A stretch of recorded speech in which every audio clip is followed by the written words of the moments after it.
ओम नमो भगवते वासुदेवाय। जय माता दी दोस्तों, आज की वीडियो में आप देखेंगे निर्जला एकादशी व्रत की पूजा हम अपने घर में कैसे करें। कौन सी एक सामग्री है जो हमें निर्जला एकादशी व्रत के दिन दान जरूर करनी चाहिए, तभी हमारा व्रत पूजा पूर्ण होता है। कौन कौन सी सामग्री हमें कब और कैसे चढ़ानी है, भोग क्या लगानी है, बिना पानी का हमें व्रत कैसे रखना है, कौन कौन सी सामग्री हमें दान करनी है, किस विधि से पूजा करना है, कैसे जोत जलाना है, सभी बातों की संपूर्ण जानकारी के साथ आप ये निर्जला एकादशी व्रत की पूजा देखेंगे। तो ये बहुत ही साधारण पूजा मैं इसमें दिखाई हूँ, लेकिन जानकारी आपको बहुत ही ज्यादा शास्त्रों से दी हूँ। तो इसलिए आप वीडियो को अंत तक जरूर देखें और वीडियो पसंद आए तो चैनल को सब्सक्राइब करके बेल आइकन प्रेस कर लें, जिससे मैं आगे इसी तरह की वीडियो डालूं तो आपको नोटिफिकेशन सबसे पहले मिल जाए। कमेंट में भगवान विष्णु की कृपा पाने के लिए श्री हरि विष्णु लिखना न भूलें। चलिए वीडियो प्रारंभ करते हैं और संपूर्ण जानकारी के साथ आपको ये पूजा विधि दिखाते हैं। देखिए, निर्जला एकादशी के दिन हम एक चौकी लगा लेंगे, उस पे पीला वस्त्र का आसन देते हुए फूल का हम आसन देते हैं। निर्जला एकादशी व्रत या किसी भी एकादशी में चावल का प्रयोग मत कीजिएगा, बिना गणेश जी का हमारा पूजा पूर्ण नहीं होता। तो देखिए, घी का अखंड दीपक प्रज्वलित किया जाता है निर्जला एकादशी व्रत के दिन। तो आप घी का भी दिया जला सकते हैं, तिल के तेल का भी आप दीपक जला सकते हैं। उसके बाद देखिए, सबसे पहले हाथ में काला तिल, फूल और जल लेकर के हम संकल्प लेते हैं। तो इसमें आपको संकल्प ऐसे लेना है कि आप निराजली व्रत रखेंगे या जलाहार फलाहार रखेंगे।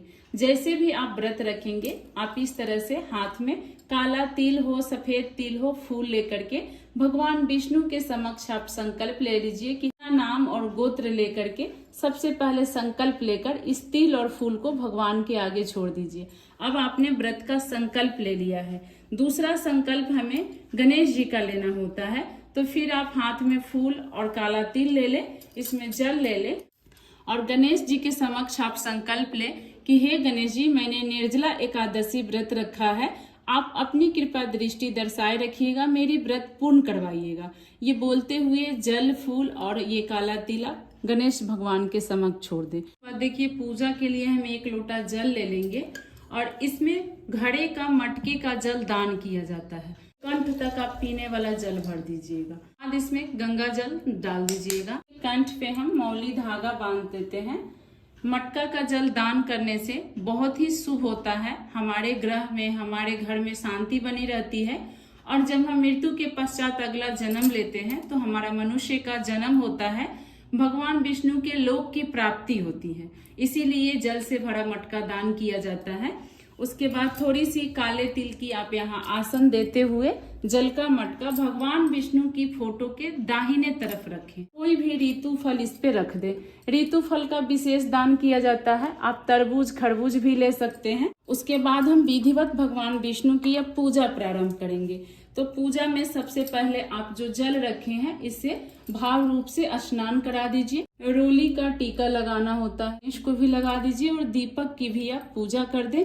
जो आप दान कर रहे हैं कलश, इसकी भी आप इस तरह से पूजा कर दें। उसके बाद भगवान विष्णु को हल्दी का टीका जरूर लगाना चाहिए, गणेश भगवान को भी लगा दीजिए। उसके बाद देखिए, हम अक्षत अर्पित नहीं करते हैं, अक्षत की जगह आप काला तिल अर्पित कर सकते हैं। काला तिल ही इसमें अर्पित किया जाता है, अक्षत किसी भी एकादशी व्रत में नहीं चढ़ाया जाता। उसके बाद देखिए, भगवान विष्णु की सबसे प्रिय चीज है तुलसी।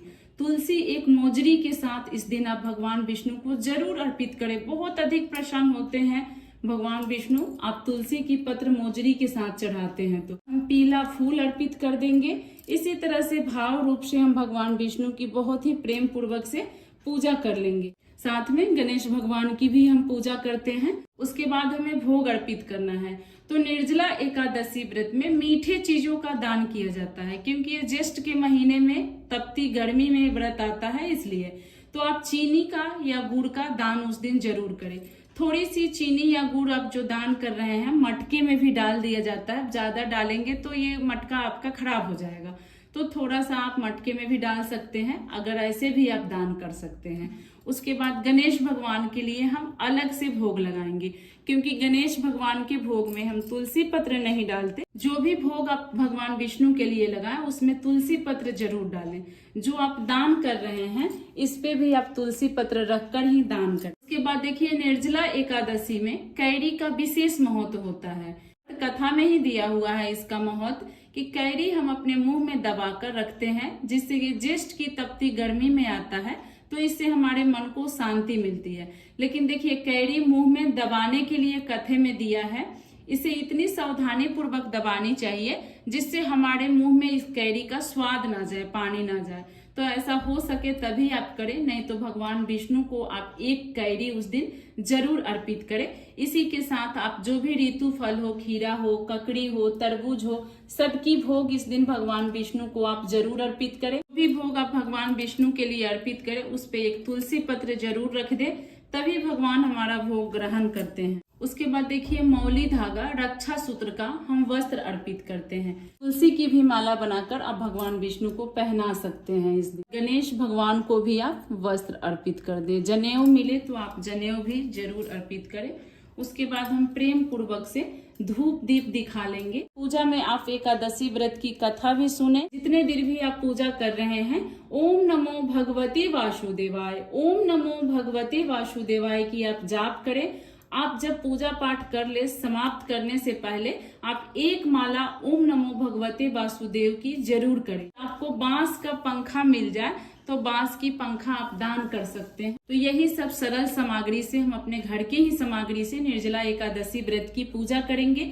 ये पूजा आप अपने पूजा मंदिर में भी कर सकते हैं, अलग से चौकी लगा के भी कर सकते हैं, लेकिन कोशिश कीजिएगा कि अखंड ज्योत उस दिन जरूर प्रज्वलित करें अगर आप व्रत रख रहे हैं तो। अगर आप जल के बिना व्रत नहीं रख सकते हैं तो क्या कीजिएगा, ये पूजा पाठ समाप्त होने के बाद जो जल का भरा मटका है पंडित को या गरीबों को, प्यासों को दान कर दीजिएगा। उसके बाद 12 बजे के बाद, दिन की एक पहर ढलने के बाद आप मीठा जल का सेवन कर लीजिएगा। कोशिश कीजिएगा, भगवान विष्णु का व्रत है तो खट्टा चीज न खाएं, जैसे नींबू का शरबत वगैरह न पिएं। मीठा चीनी पानी का शरबत आप पी सकते हैं। और फल फलहार आप करना चाहें तो कम कीजिएगा। अगर आपसे निर्जला नहीं रखा जाता है तो कम फलहार खाइएगा, जैसे एक बार ही खाएं।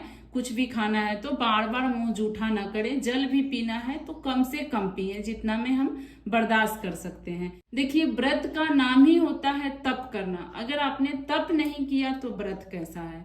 तो जितना आपसे हो सके उतना आप जरूर करें। उसके बाद हम इस तरह से, इसी दीपक को मैं उठा के आरती कर रही हूँ। आप लोग चाहें तो कपूर प्रज्वलित करके भी आप आरती कर सकते हैं।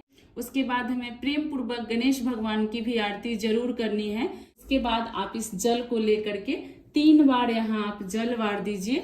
जल वार देंगे तो आपका पूजा समाप्त हो जाएगा। तो इसी तरह से हम निर्जला एकादशी की बिल्कुल सरल और साधारण पूजा करेंगे अपने घर में। तो फ्रेंड्स, आपको वीडियो कैसी लगी कमेंट करके जरूर बताइएगा। थोड़ी भी वीडियो से आपको कुछ लाभ मिला हो तो कमेंट में श्री हरि विष्णु लिख करके वीडियो को एक लाइक आप जरूर कीजिएगा। इसी तरह की आसान पूजा विधि, शास्त्रों की बातें जानने के लिए मेरे चैनल को सब्सक्राइब कर लीजिएगा। मैं इसी प्रकार की वीडियो हमेशा अपने चैनल पे लाती हूँ। तो मैं मिलूंगी इसी प्रकार की अन्य वीडियो में। ओम नमो भगवते वासुदेव।